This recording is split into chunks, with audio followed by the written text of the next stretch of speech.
Amerika Valkoçisi gezisining 1-oyning 2-kundagi maqolasiga qaraganda, Xi Jinping oldingi shanba kuni o'zining yangi yillik tabrik so'zida 3 yil yuqumning oldini olish va kontrol qilish siyosatining kishilarning turmushi qiyinchilik elib kelganligini e'tirof qilgan ekan.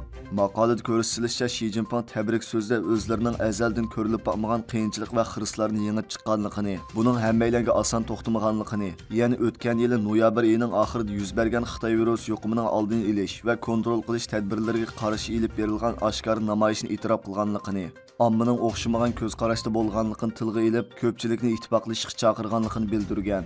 Angliya pul muomil vaqt gezitining shanba kundagi maqolasida Xitoy Kompartiyasi kishilarning navbatga Xitoy virus yuqum krizisidan diqqatini burashga urinayotganligini, buningdan Xi Jinpingning Xitoy virusi yuqumiga tadbir belgilashining davlat ichi va sirtidagi innovativ ziyon solganligini ko'rsatib berganligini ta'kidlagan.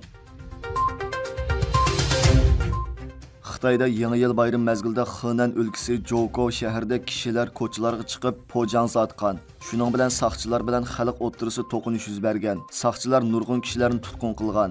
Xalq ommasi ulardan tutqun qilinganlarni qo'yib berishni talab qilgan va saqchi mashinasini ag'dirib tashlagan.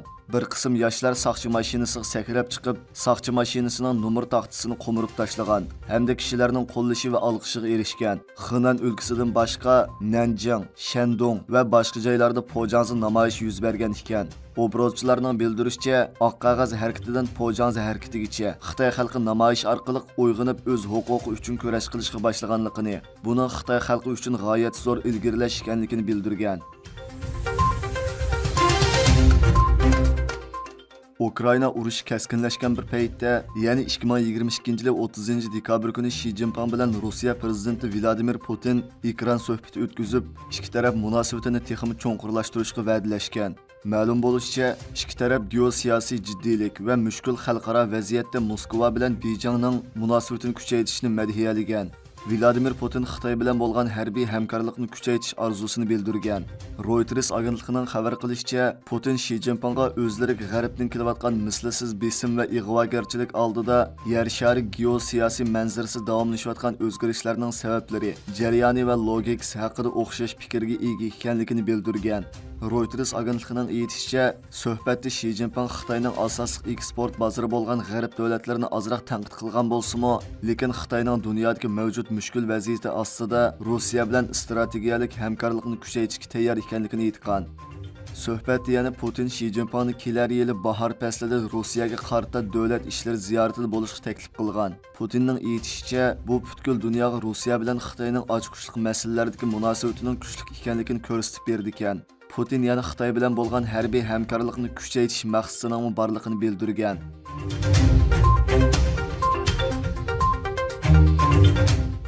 İstanbul aerodromu 2022-yil kuniga o'ttiricha 1156 qitim uchish bilan Yevropa bo'yicha eng avod aerodromga aylangan. Yevropa havo yo'l boshqarish bexatarlik tashkiloti 2022-yillik Yevropa aerodromlari va aviatsiya qatnash to'g'risidagi tafsiliy dokladni e'lon qilgan.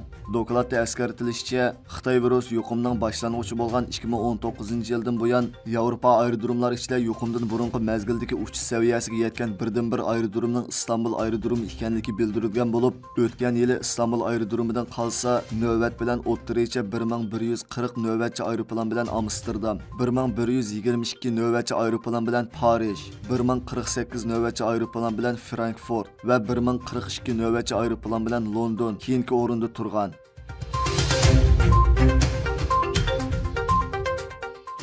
Mutaxassislar hayot birli vaqt keladi. Salomatlikni asrashni, hayotni qadrlashni bilmagan kishi hamma narsadan quruq qoladi. Xizmat bilanli bo'lib salomatlikni qurbon qilish oqilonlik emas degan. Ming charchashning hech qanday patologiyalik o'zgarishi, ham hech qanday organik o'zgarishi bo'lmasa-mu, tuyuqsizlik, ko'ngli aynish, qusish, tit bo'lish, nerv ojizlashish, ruhiy harg'inlik qatorliq kasallik alomatlari ko'riladi. Egilishicha 25 yoshdan 40 yoshgacha bo'lgan oliy ma'lumotli muxbir, e'lon va uchur xodimlari, tor punkti boshqaruvchilari, cho'ng turlarni huddiga olganlar ming charchash ko'p ko'riladigan kishilar ekan. Bundaq kishilar krizisni boshqarish eni va bir tutash planlab boshqarish iqtidoriga ega bo'lishi, besimga bardoshlik berishini o'rganib olishi, mag'lubiyat va g'albiga to'g'ri muomala qila oladigan ruhiy holatni yetildirishi, kundalik xizmat planini tuzib, xizmat bilan orom olishni birlashtirib, muvofiq usul orqali besimni yeniklatishni o'rganib olish kerak. Muvofiq chiniqish va qong'ichi uxlashmi besimni yeniklatishning yaxshi yo'li. Shuning bilan birga o'xshash kayfiyatni saqlash orqali besimni yeniklatish kerak. Masalan, psixologiya doktorlaridan maslahat so'rash, do'stlashish, ko'ngil izhor qilish qatorliqlar. Tartiblik turmush ritmini saqlash ham qong'ish uxlash har qanday ozuqlikdan muhim ekan.